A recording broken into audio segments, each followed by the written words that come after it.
आज गुरुपौर्णिमा अर्थात व्यास पौर्णिमा. परमपूज्य स्वामीजींच्या चरणी या निमित्तानं कोटी कोटी प्रणाम.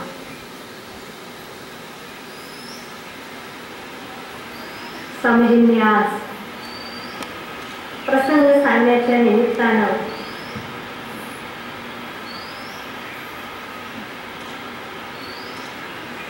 ब्रह्मसूत्र हा शब्द वापरला आणि मला या संपूर्ण अध्यात्मशास्त्रामध्ये एक अतिशय श्रेष्ठ महत्वाचा आणि प्रमाणभूत असणारा ग्रंथ म्हणजेच ब्रह्मसूत्राचं स्मरण. आजपर्यंत प्रत्येक गुरुपौर्णिमेला भगवान व्यासांच्या बद्दल मी भरभरून बोलले, पण तरीही त्यांच्याबद्दलचं बोलणं, या गुरु परंपरेबद्दलचं बोलणं या जन्मात काय जन्मानुजन्म संपू शकत नाही.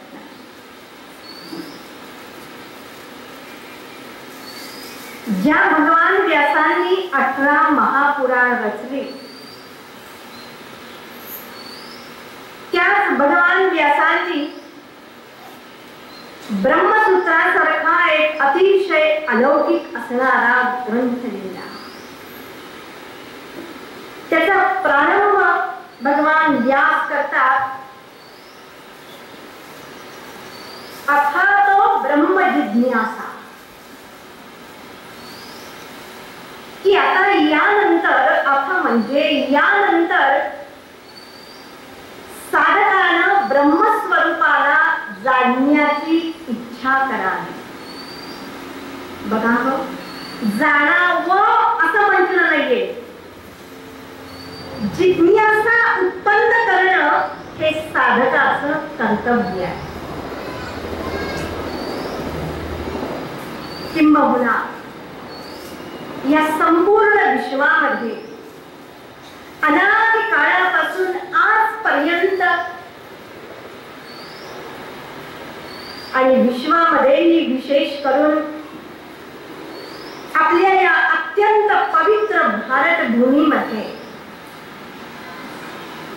ज्या भूमीमध्ये ही संपूर्ण श्रेष्ठ असणारी गुरुशिष्य परंपरा गंगेच्या प्रवाहाप्रमाणे अथागपणानं वाहतीये, याच भूमीमध्ये सर्व श्रेष्ठ असणारे आचार्य जन्माला आले. आमच्या भारतीय संस्कृतीला अतिशय अभिमानास्पद असणारी गोष्ट म्हणजे गुरुशिष्य परंपरा. आमच्या हिंदू वैदिक संस्कृतीचं सगळ्यात महत्वाचं भूषण आणि अलंकार म्हणजे गुरुशिष्य परंपरा. आज अनेक क्षेत्रांच्या मध्ये जी संपूर्ण प्रगती झालेली दिसते, हे विश्व आत्ताच्या या युगामध्ये, ज्याला विज्ञान युग असं आपण म्हणतो, अफाट झालेली जी प्रगती आणि विकास, प्रत्येक क्षेत्रामध्ये शिक्षण कोणतंही असो, क्षेत्र कोणतंही असो, पण तुम्ही पहा या सगळ्या क्षेत्रांच्या मध्ये प्रत्येक ठिकाणी ही गुरुशिष्य परंपरा आहे. कितीही गुगलचा जमाना आला, पिढ्या बदलल्या, तरी खरं सांगू, खऱ्या गुरूंनी खऱ्या शिष्याला खरं ज्ञान दिल्याशिवाय ज्ञानाची प्राप्ती आजही होत नाही. आणि या सर्व संत परंपरेचा उद्देश आज जिथं जिथं आध्यात्मिक मठ आहेत, आश्रम आहेत, जिथं जिथं संत महंत मठाधीश मंडलेश्वर महामंडलेश्वर आहेत, जिथं जिथं साधक आहेत, असे अनेक गुरुपरिवार आहेत, आज विश्वामध्ये हजारो परिवार गुरुपौर्णिमा साजरी करत असतील, आपापल्या गुरूंचे गुणगान गात असतील, पण या सगळ्यांच्या मागे प्रयोजन जर असेल तर एकच, भगवान व्यास एका शब्दामध्ये सांगतात, अथातो ब्रह्म जिज्ञासा. ब्रह्मस्वरूपाला जाणणं एवढं एकच या सगळ्यांच्या मागचं प्रयोजन आहे. केवळ मोठमोठे आश्रम आणि मठ उभारणं हे प्रयोजन नाही. शिष्यांची संख्या वाढवणं, प्रवचनकारांची संख्या वाढवणं हे प्रयोजन नाहीये. भगवान व्यास या महान ग्रंथाचा प्रारंभ करतात, अथातो ब्रह्म जिज्ञासा. ज्या क्षेत्रामध्ये गेल्यानंतर, जे प्रवचन ऐकल्यानंतर ब्रह्माबद्दल, तत्वाबद्दल जिज्ञासा उत्पन्न होईल. साधक अंतर्मुख होईल आणि विचार करेल, खरोखरच ते पारमार्थिक तत्व काय आहे. भगवान व्यास दुसरा शब्द वापरतात. दुसरं सूत्र आहे ब्रह्मसूत्रामध्ये 555 सूत्र आहे. इतका महान ग्रंथ आहे. आजच्या काळात याचा अध्ययन सुद्धा दुर्लभ आहे. सगळ्या मोठमोठ्या आश्रमांच्या मध्ये, हिमालयामध्ये सुद्धा फक्त पहिली 4 सूत्र शिकवली जातात. दुसरे सूत्र आहे जन्माद्यस्य यतः. हे ब्रह्मस्वरूप जे मी जाणणार, ज्याचं मी या गुरूंच्याकडून ज्ञान घेणार, ते ब्रह्मस्वरूप म्हणजे तुमच्या आणि माझ्या डोक्यामधली कल्पना नाही, तर ज्या या संपूर्ण चराचरात्मक विश्वामध्ये मी राहतो, जन्माला आलोय, सगळा व्यवहार करतोय, जीवन जगतोय, त्या जगताचं जे कारण आहे त्याला म्हणतात ब्रह्म. मग तुम्ही म्हणाल कशावरून? भगवान व्यास तिसरं सूत्र सांगतात, शास्त्र योनित्वा. आम्ही ज्या ब्रह्मस्वरूपाचं ज्ञान देतो, म्हणून तरी याला एक विशिष्ट गुरु असं नाव दिलं जात नाही. सगळ्यांनी सांगितलं, गुरु हे शरीर नाही, गुरु हे महान असणार तत्व आहे. आणि म्हणूनच या ठिकाणी तिसरा शब्द जो वापरलाय, शास्त्र योनित्वा, याला प्रमाण काय? ब्रह्मस्वरूप जाणायचं असेल तर एखादा येईल आणि त्याच्या कल्पनेप्रमाणे ब्रह्मस्वरूप इथून सांगेल, पण त्याला कधीही प्रमाण मानलं जात नाही. संपूर्ण शास्त्रामध्ये कितीही विद्वान व्यक्ती असेल, केवढाही मोठा महापुरुष असेल, नवे नवे प्रत्यक्ष वसिष्ठ, व्यास, शुक, पराशर, शक्ती ही आमची असणारी सगळी परंपरा सांगते शास्त्र योनित्वा. शास्त्र हे तत्व जाणण्याचं प्रमाण. म्हणून गुरु परंपरा जर काही सांगत असेल तर स्वतःची मतं सांगत नाही. शास्त्रामध्ये स्वतःच्या मतांना, व्यक्तिगत अनुभवांना कोणतंही स्थान शास्त्र देत नाही. तर शास्त्रकार भगवान व्यास सांगतात, आत्मतत्व काय आहे हे जाणायचं असेल यथार्थ आणि सम्यक, तर त्याला वेदांत शास्त्र हेच प्रमाण आहे. आणि चौथं सूत्र येतं, कारण शास्त्र ऐकायला लागलो आपण, तुम्ही वर्षानुवर्ष आपण स्वामीजींच्या मुखामधून श्रुतींचा हा सागर ऐकतोय, श्रवण करतोय. पुष्कळ वेळेला एकमेकांच्या विरुद्ध श्रुती येतात. सूत्रकार भगवान व्यास सांगतात, तत्तु समन्वया. भगवान व्यासांनी त्यांच्या जीवनामध्ये अलौकिक कार्य जर काही केलं असेल, भागवत लिहिणारे व्यास आपल्या सगळ्यांना माहित आहेत, पण तेच व्यास ज्यावेळेस ब्रह्मसूत्र लिहितात, शास्त्राचा सिद्धांत मांडतात, त्यावेळेस या पृथ्वी तलावर आस्तिक, श्रद्धावान, धार्मिक माणसांच्या प्रमाणात जे नास्तिक लोक आहेत, काल पंचदशी शिकवताना शब्द वापरला दार्शनिक लोक, षड्दर्शन जी आहेत, या सगळ्या मतांचं आणि मतांतरांचं हे सगळे सिद्धांती लोक आचार्य खंडन करतात आणि जे अचूक, जे योग्य असणार मत आणि सिद्धांत जो आहे तो प्रस्थापित करतात. त्यासाठी शास्त्राचा समन्वय करतात. नुसतं बोलणं एक विषय घेऊन फार सोपं आहे, पण चार मतभेद आहेत ते सगळे ऐकून त्यांचा समन्वय करून सिद्धांत मांडणं ही अतिशय अवघड गोष्ट आहे.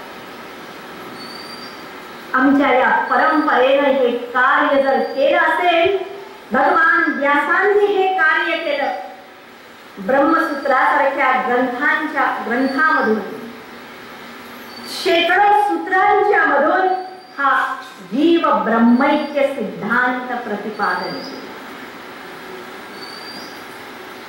पण ब्रह्मसूत्र ही इतकी अवघड आहे, 5 मिनिटातच तुम्हाला वाटलं असेल माताजींनी ब्रह्मसूत्राचा पाठ चालू केला का, की केवळ अतिशय वरची या ब्रह्मसूत्राची ओळख आहे. भगवान व्यासांनी हे जाणलं, हे द्रष्टे पुरुष होते, हे वाद विवाद समन्वय मत खंडन हा सर्व भाग सर्वसामान्य लोकांच्यासाठी शक्य नाही. जे बुद्धिवादी आहेत, किंवा आता मला सुदैवानं कळलं, कारण काही एम चे विद्यार्थी येतात की आज एम ए आणि PhD ला हे सगळे विषय आहेत, त्यांच्यासाठी हा अभ्यास ठीक आहे. भगवान व्यास आणखीन सोप्या भाषेमध्ये नंतर ब्रह्मसूत्र लिहिल्यानंतर तेच भगवान व्यास त्यांचं दुसरं महत्वाचं कार्य असेल तर ते म्हणजेच वेदांचं संकलन करणं. वेदकाळ जर अभ्यास केला, म्हणून हे भिन्न भिन्न असणारे काळ आहेत. सत्ययुग, त्रेतायुग, द्वापार युग आणि हे चौथं असणार घोर असणार कलियुग. यामधला वेदकाळ हा अतिप्राचीन काळ आहे. तुम्ही अनेक वेळा श्रवण केलंय, वेद हे अपौरुषेय आहे. ऋषी मुनींना ध्यानामध्ये स्फुरलेले आहे आणि त्या वेद काळामध्ये अशी किती नावं घ्यावीत. अनेक ऋषी मंत्र द्रष्टे आहेत आणि ते सगळेच ऋषी मुनी त्यांना त्या ध्यानावस्थेमध्ये जे मंत्र स्फुरत ते लिखाणाची कला नव्हती.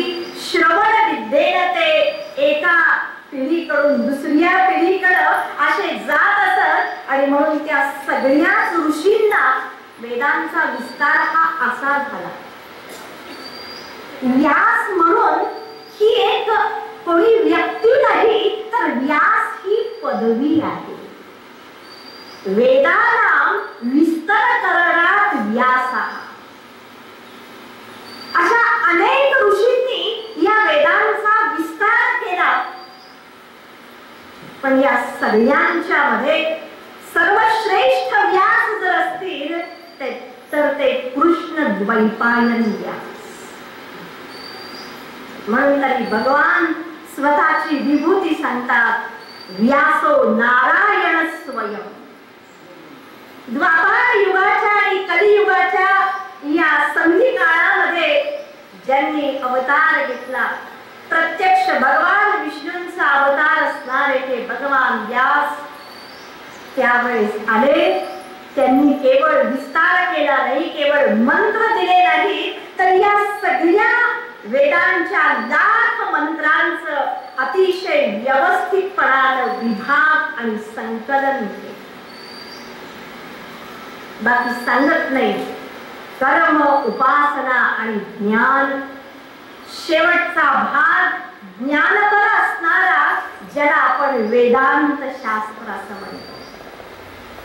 याच वेदांत शास्त्रामध्ये सगळी उपनिषद येतात. ईश, केन, कठ, प्रश्न, मुंडक आणि मांडुक्य, ऐतरेय, तैतरेय, छांदोग्य आणि बृहदारण्यक. या सगळ्या उपनिषदांचं आपण वर्षानुवर्ष इथं अध्ययन करतोय, श्रवण करतोय. ज्यावेळेस भगवान व्यासांनी वेदांत शास्त्राचं संकलन केलं आणि त्यानंतर त्याच परंपरेमध्ये भगवत पूज्यपाद आदि शंकराचार्याने उपनिषद सुद्धा समजायला फार कठीण आहे आणि म्हणून आचार्यांनी या प्रत्येक श्रुतीवर अतिशय सुंदर असं असणारं भाष्य केलं. म्हणून आचार्यांना भाष्यकार असं म्हणतात, व्यासांना सूत्रकार असं म्हणतात. पण या कलियुगाची अवस्था इतकी बिकट आहे की उपनिषद म्हणलं की आपल्यापैकी पुष्कळ लोक असं समजतात की उपनिषद हा काही आपला प्रांत नाही. अतिशय अवघड असं हे ज्ञान आहे. आणि दुसरा वर्ग असा आहे, क्षमा करा, त्यांना असं वाटतं आम्ही संस्कृत शिकावं, उपनिषदांचा अभ्यास करावा, उपनिषदांच्यावर प्रवचन करावी, म्हणून ते लोक मटेरियल गोळा करण्याच्या मागे लागतात. पण दुर्दैवानं त्या उपनिषदांच्या मधल्या श्रुतींचं आपल्याला विस्मरण होतं.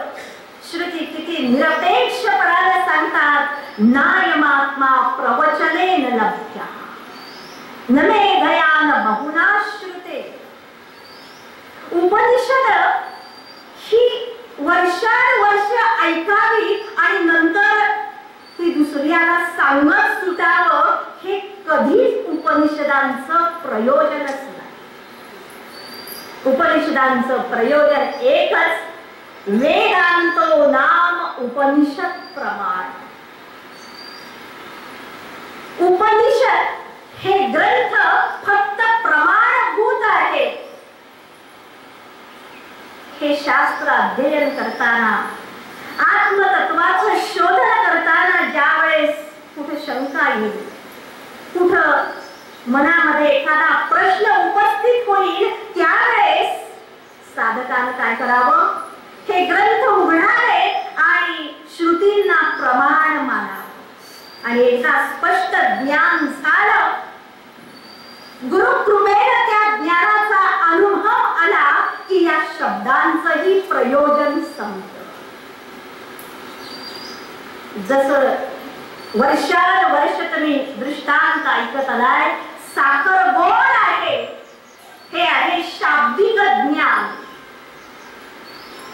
असं 10 वेळेला जरी आपल्याला कोण सांगत राहिलं, खरं सांगा, अगदी प्रामाणिकपणाने सांगा, 11 वेळेला तेच वाक्य ऐकायचं आपल्याला,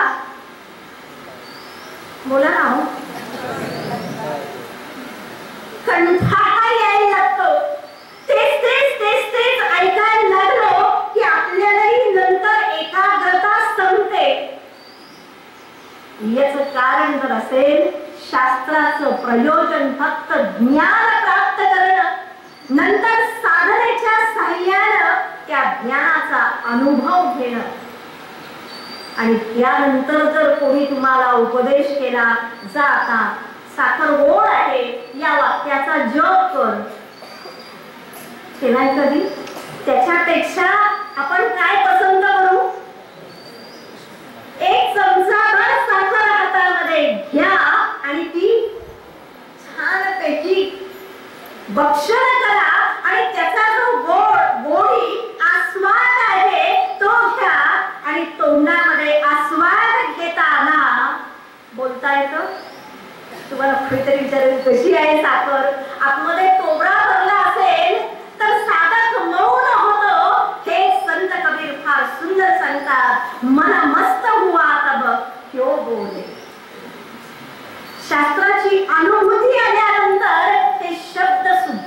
म्हणतात उपनिषदांचं प्रयोजन एवढंच आहे.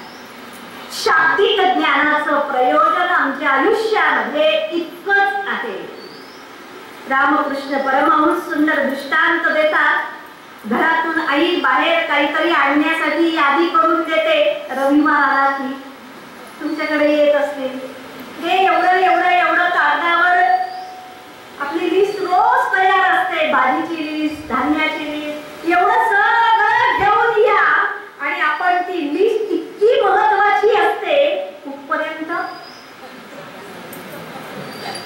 सगळं घेईपर्यंत ती लिस्ट महत्वाची आहे. सगळं घेऊन झालं आणि आपण घरी आलो आणि तरी सुद्धा जर रोज ती लिस्ट वाचत राहिलो तर काही अर्थ आहे? ती लिस्ट व्यर्थ आहे.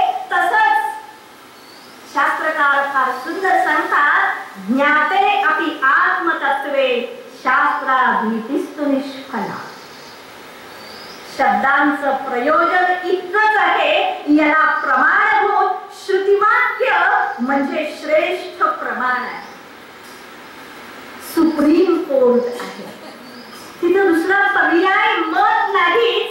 जे श्रुती सांगेल म्हणून आचार्य आदेश देतात, श्रुतिशिर पक्ष हा समाश्रियता. साधकाच्या जीवनामध्ये श्रुती हे सर्वश्रेष्ठ प्रमाण आहे.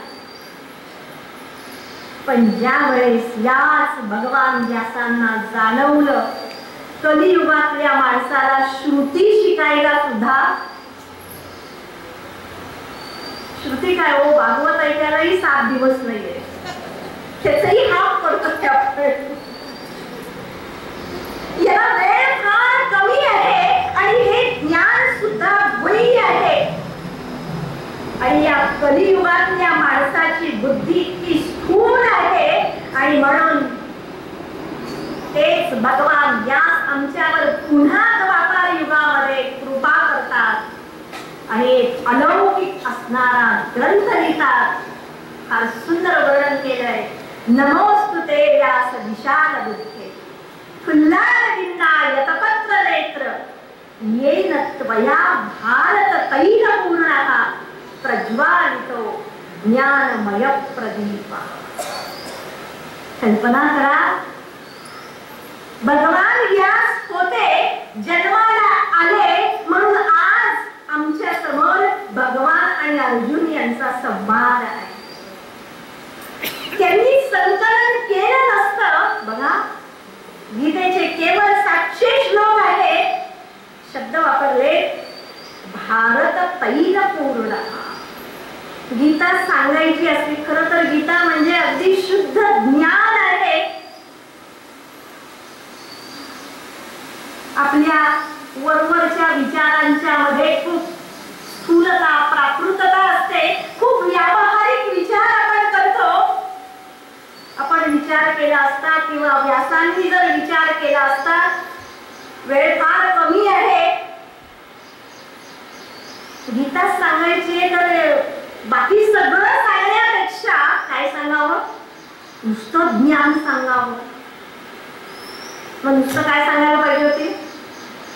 डायरेक्ट अशोच्या नन्वशोचस्त्वम पहिला अध्याय सुद्धा सांगायची आवश्यकताच नाही. पण काय आश्चर्य आहे, गीतेचं संकलन कुठला श्लोक कसा क्रमानं कुठं असावा, अध्यायाचं नाव काय असावं, अध्यायाचा शेवट कसा असावा, शेवट काय करावा, इतकं सुंदर संकलन केलंय. गीतेमध्ये इतकं सौंदर्य अपार भरलेलं आहे.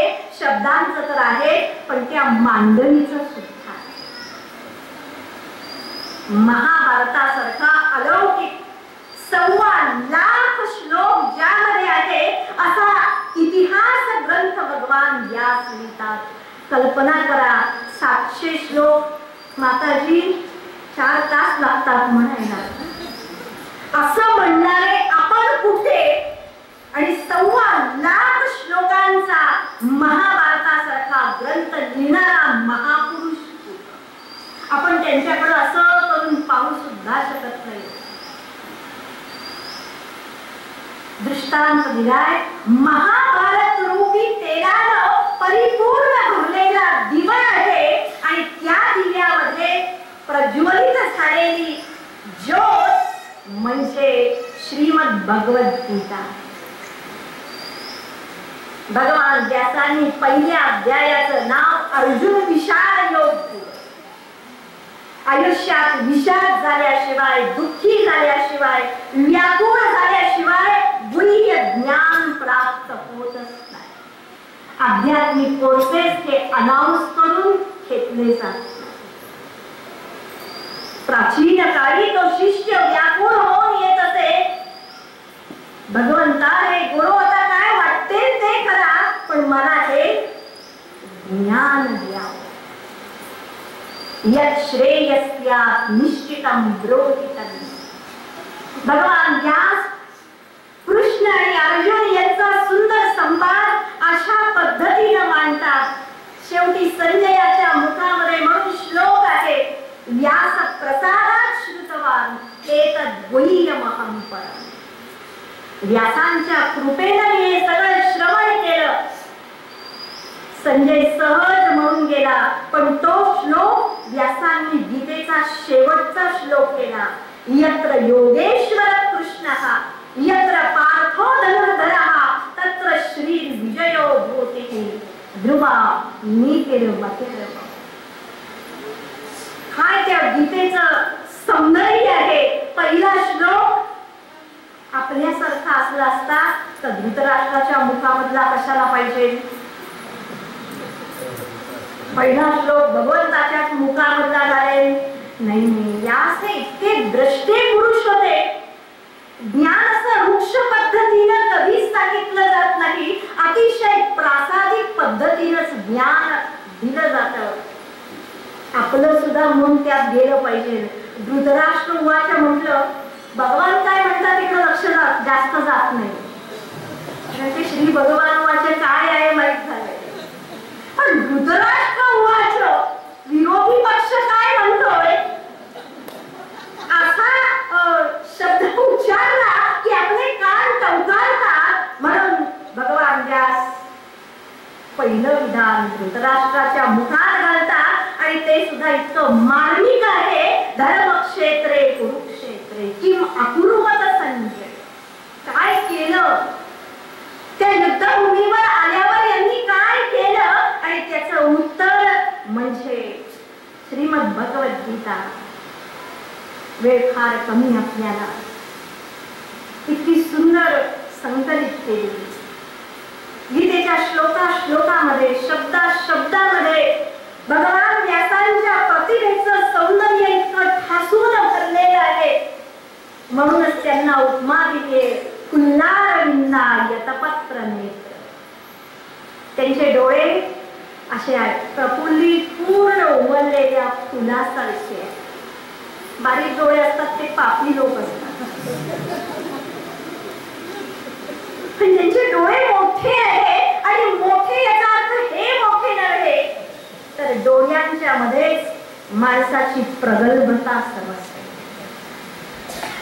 कुल्लारविंदा यतपत्र नेत्र. ज्या दृष्टीमध्ये काहीतरी विजन असते, ज्या दृष्टीमध्ये ज्ञान असतं, ज्या दृष्टीमध्ये अनुभव असतो, ज्या दृष्टीमध्ये जीवन जगलेलं असतं, ती दृष्टी अतिशय प्रगल्भ असते.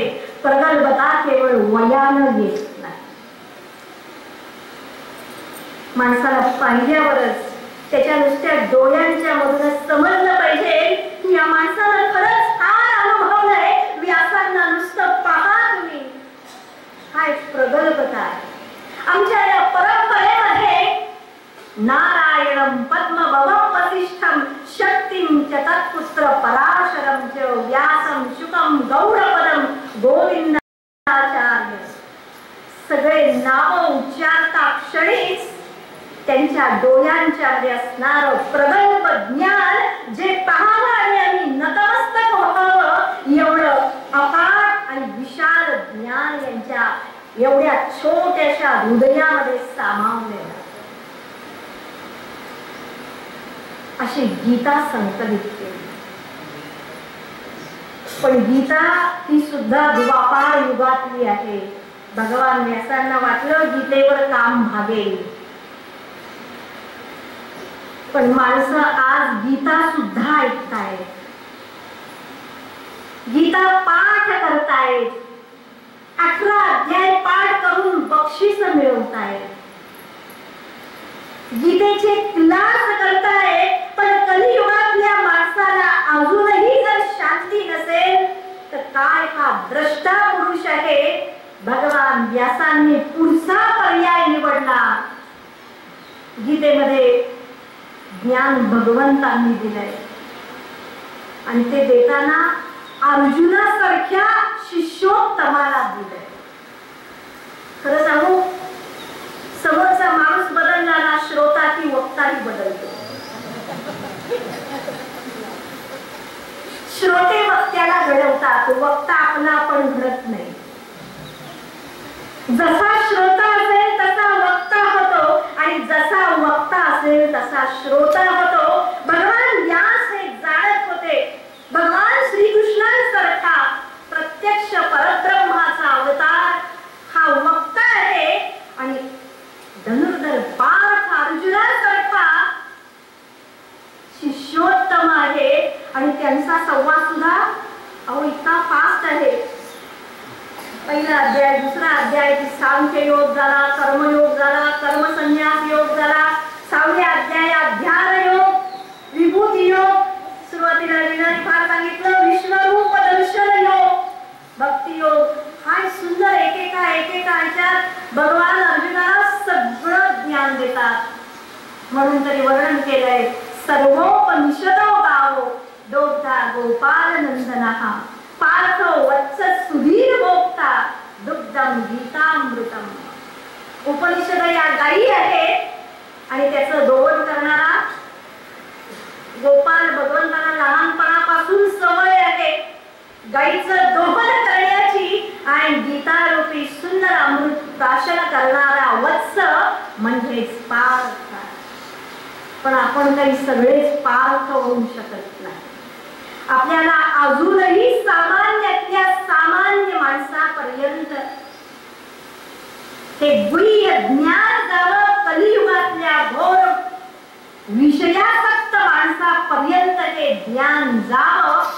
म्हणून भगवान व्यास पुढचं एक महान कार्य अगदी कलियुग प्रारंभ होत असतानाच करतात आणि ते म्हणजेच पुराणांची रचना. श्रुती स्मृती पुराणानाम आलयम करुणालयम.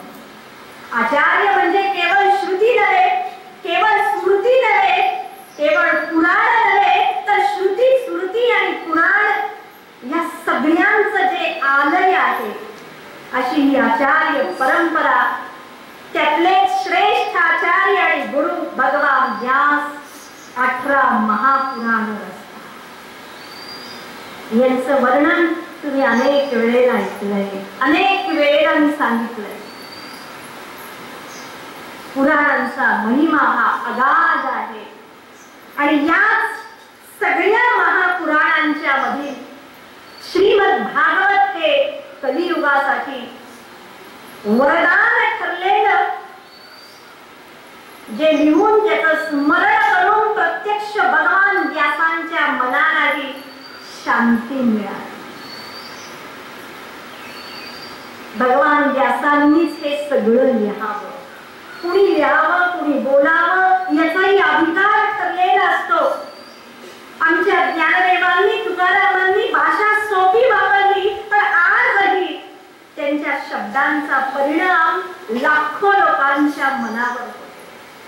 वेदमंत्रांच्या इतकं सामर्थ्य आमच्या या सगळ्या परंपरेच्या शब्दामध्ये आहे. तुकाराम महाराज तर म्हणतात, वेदांचा तो अर्थ आम्हासीच ठावा, इतरांनी वावा भार मा. आणि याच परंपरेमध्ये वेदांच्या बदले हे गूढ अर्थ समजावे यासाठी महापुराण आणि त्यामध्येही श्रीमद भागवत भगवान व्यास लिहितात.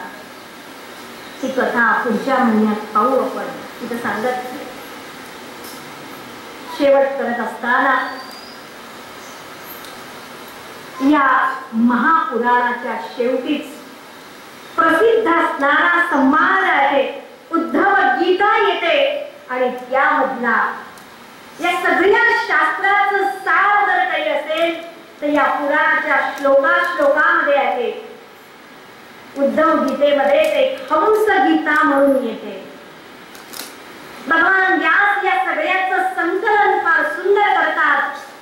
प्रत्यक्ष हंस रूपानं भगवान विष्णू येतात आणि ते सनकादी मुनींना उपदेश देतात. सनकादी मुनी प्रश्न विचारतात. एक फार सुंदर संस्कृत सांगत नाही, गुणेषु आविशते चित्तम. तुम्ही अनेक वेळा श्लोक ऐकलाय, अतिशय सुंदर प्रश्न विचारलाय. भगवंता, हे सगळं तुम्ही अवघड सगळं आम्ही ऐकतोय,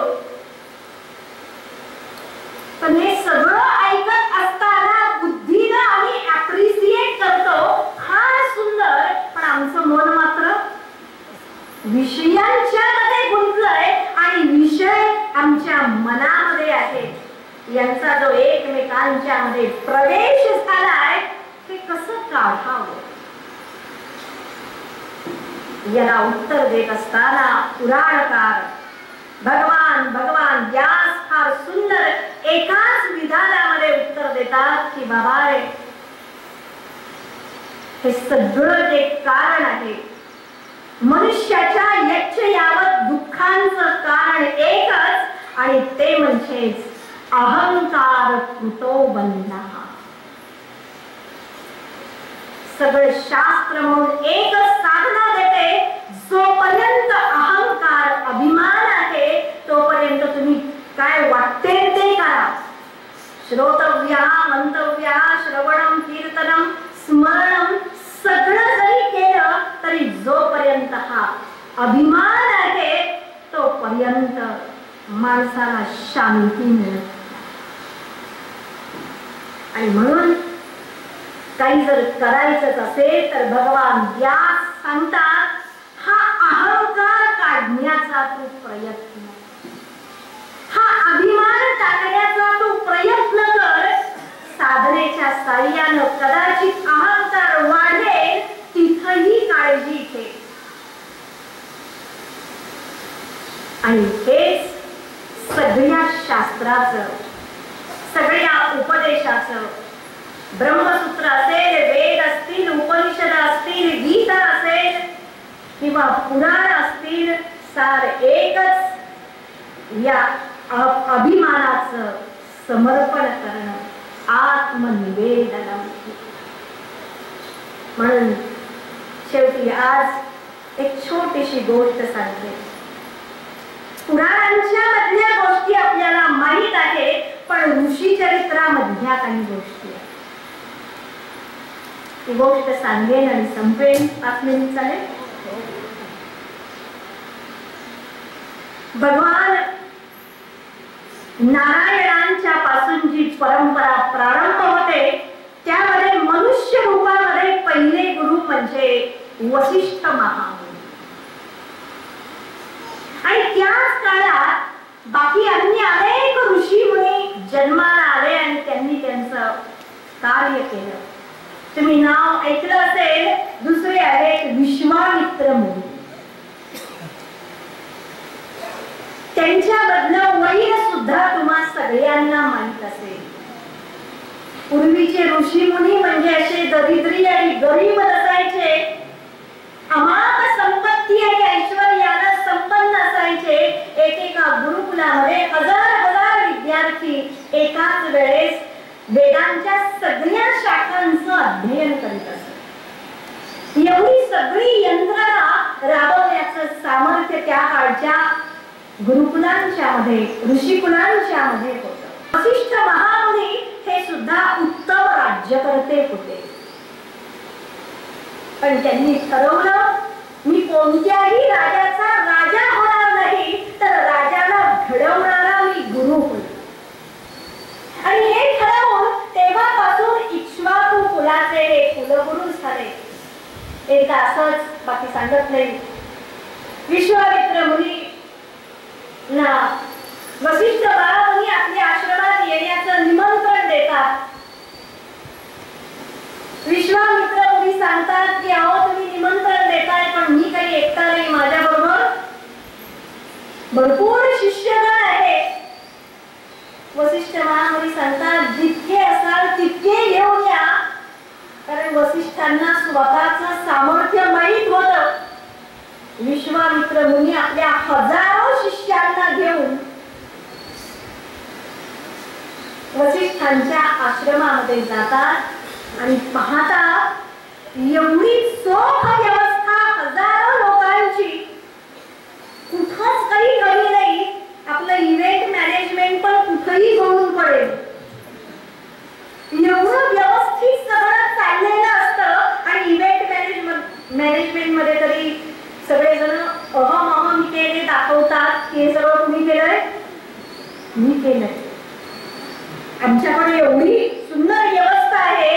म्हणजे त्या कार्यक्रमात काय प्रबोधन झालं याच्यापेक्षा कार्यक्रम किती छान झाला, जेवण किती छान होतं, नियोजन किती छान होतं याची वर्णना लग्न प्रत्यक्ष कुणाचं झालं हे माहित नाही, पण लग्न कसं झालं याची वर्णना आपण ऐकतो.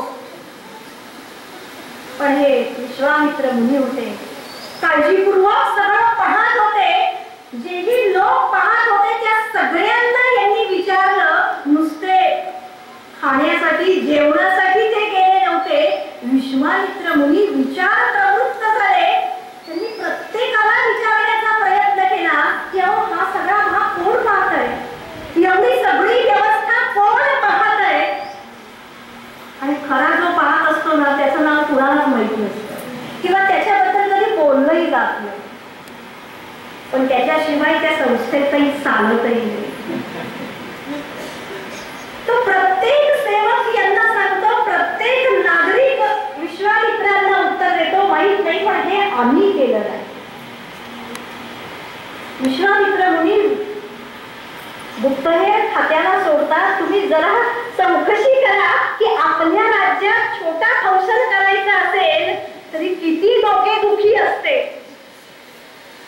शेवटी विश्वामित्र मुनी वसिष्ठांना जाऊन डायरेक्ट विचारतात, अहो हे सगळं तुम्ही रोज 8-12 पंचपक्वान्न, वेळेवर सगळ्यांना गरम पाणी,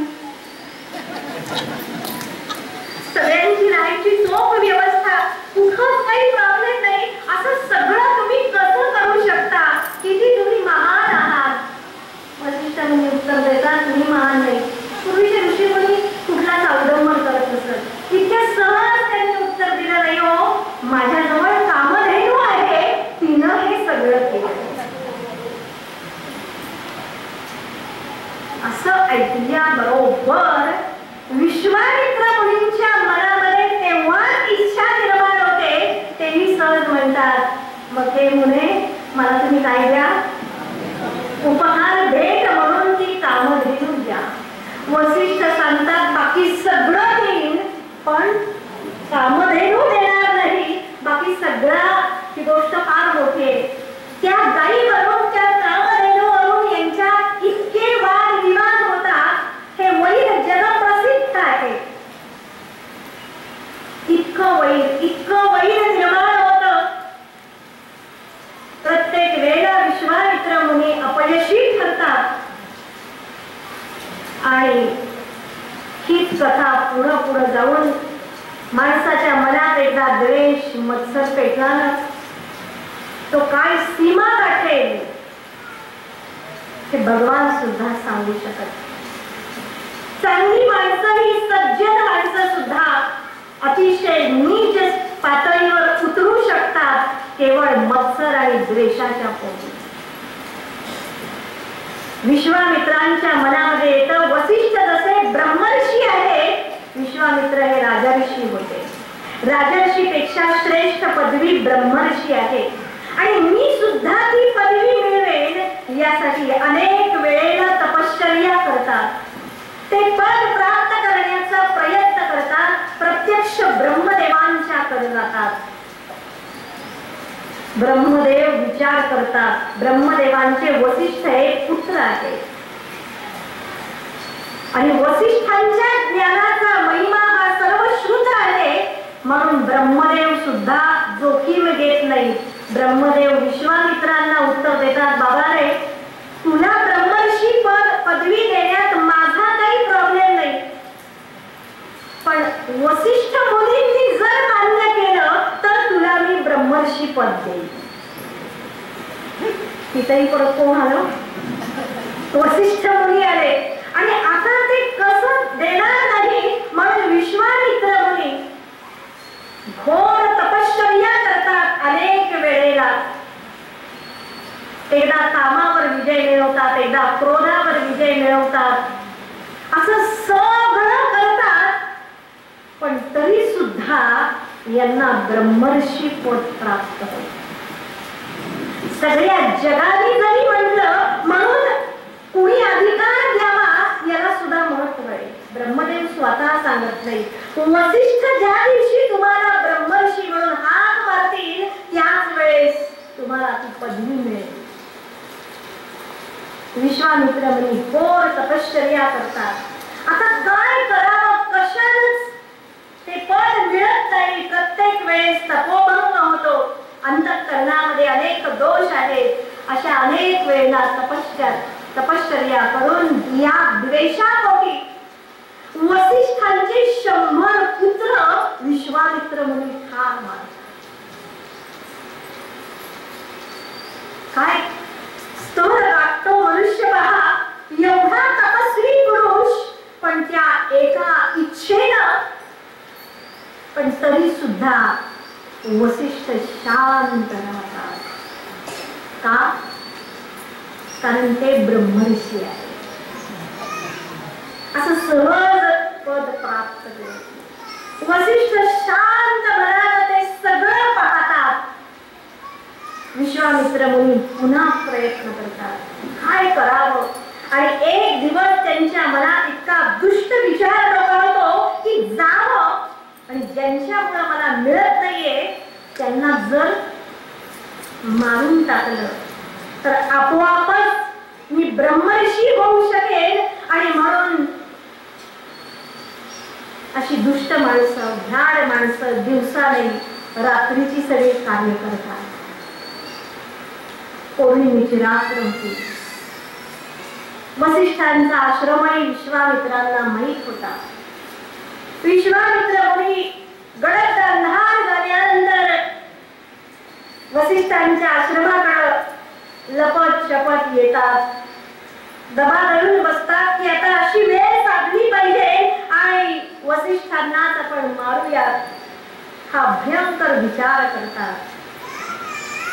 एकदम जात नाही, जरा कानोसा घेतात, काय चाललंय. वसिष्ठ आणि अरुंधती दोघंही सगळी आपली संध्याकाळची रात्रीची जेवण उरकून, काम उरकून अंगणामध्ये बसतात. छान गप्पा मारत बसलेले असतात. अरुंधती पाहते, निवांत वर पाहते आणि सुंदर पौर्णिमेचा चंद्र उगवलेला असतो, चांदणं विखुरलेलं असतं. ती सहज म्हणते वसिष्ठांना की अहो, किती छान चांदणं पडलंय, किती पिठूर चांदणं पडलंय. वसिष्ठ म्हणतात, अरुंधती, बायकांना पिठाचीच दृष्टांत मिळतात. अरुंधती विचारते, पिठूर चांदणं असंच म्हणतात? इतकं छान, इतकं शांत आणि आल्हाददायक हे चांदण आहे, पौर्णिमेचं शांत वाटतंय. मग ती विचारते, पिठासारखं नसेल तर तुम्हाला ते कसं वाटतंय? वसिष्ठ उत्तर देतात, शांत बसलेले असतात धीर गंभीर मुद्रेनं, आणि ते म्हणतात, अरुंधती, तुला खरंच सांगू, मला ते चांदण कसं वाटतंय? मला असं वाटतंय की आकाशामध्ये या सृष्टीचा जो चंद्र आहे, रात्रीच्या वेळेस या सगळ्या पृथ्वीला शीतल करणारा, सुंदर शांत सौम्य प्रकाश देणारा चंद्र, आणि त्याचं चांदण जे पसरलंय ना, त्याचं हे तेज विश्वामित्रांच्या तपश्चर्येसारखं आहे.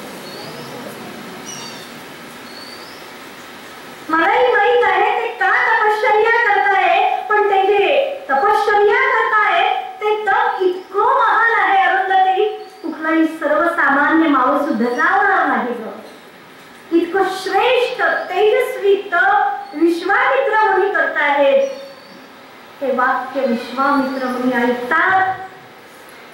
कल्पना करा काय अवस्था झाली असेल. ज्याला मारण्याला मी आलोय त्याचे 100 पुत्र मी जिवंत मारले. त्यांना त्यावेळेस कळतं यांना ब्रह्मर्षी का म्हणतात. त्यांचा सगळा येते लक्षात. द्वेष जो आहे तो एका क्षणात त्या वाक्यानं नष्ट होतो. नुसता द्वेष नष्ट होत नाही, वाक्य ऐकून पळून जात नाही, मान्य करतात. तत्काळ धावत धावत समोर येतात आणि अरुंधतीच्या समोर बसलेल्या वसिष्ठांच्या समोर साष्टांग प्रणिपात करतात, जे कधी आयुष्यात वाकले नव्हते. बस टोटली मान्य केलं म्हणजे. आणि ज्यावेळेस वसिष्ठ पाहतात, वसिष्ठ तर गुरुराम अपि गुरु हो, उगीच नाही वसिष्ठ योग वासिष्ठासारखे ग्रंथ सांगितले. ज्यावेळेस विश्वामित्र मुनी उठतात क्षणीच वसिष्ठ महामुनी संबोधन वापरतात, हे ब्रह्मर्षी. का?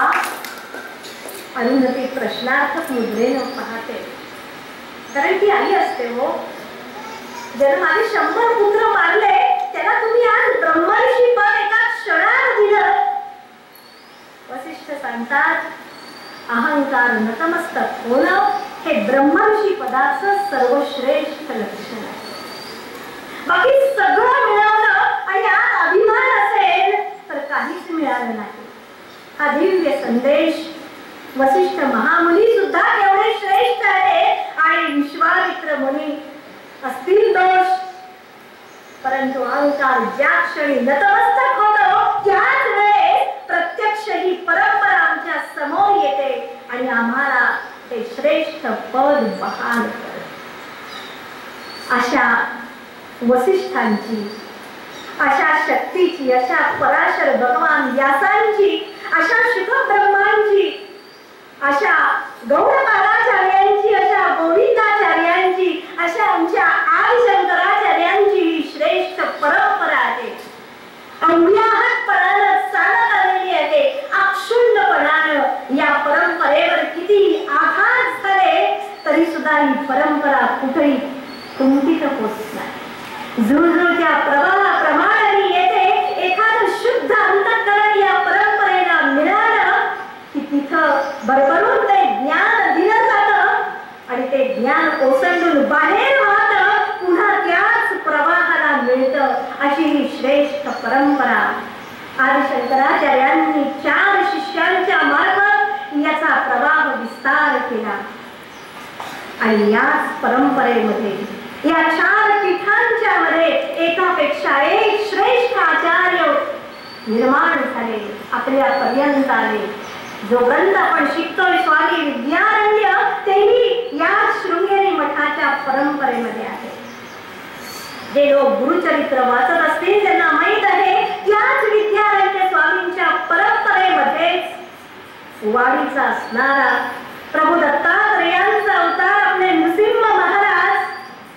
पहा ही परंपरा किती सुंदर आहे.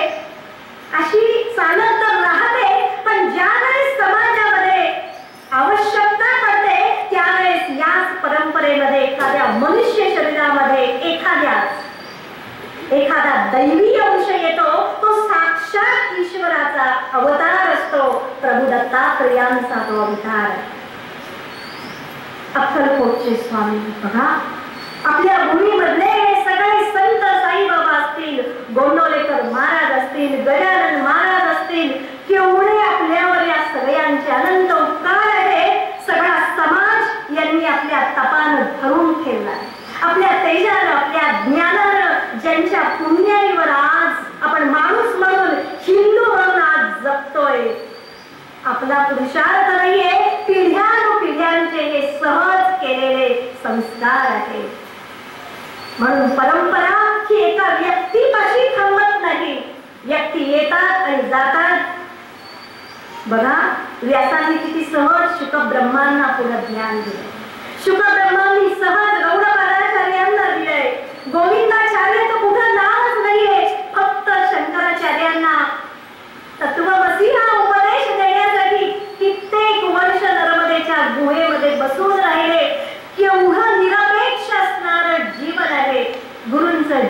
आहेत असं उदात्त आणि भव्य आहे. अशा थोर महापुरुषांनी ही अक्षुण्ण परंपरा बनलेली आहे. आपलं भाग्य आहे. त्या परंपरेमध्ये आपण आहोत आणि त्या परंपरेमध्ये शुद्ध शास्त्राचं श्रवण करीत आहोत. आजच्या या निमित्तानं या सगळ्या श्रेष्ठ असणाऱ्या दिव्य परंपरेला प्रणाम करते आणि याच ठिकाणी थांबते. ओम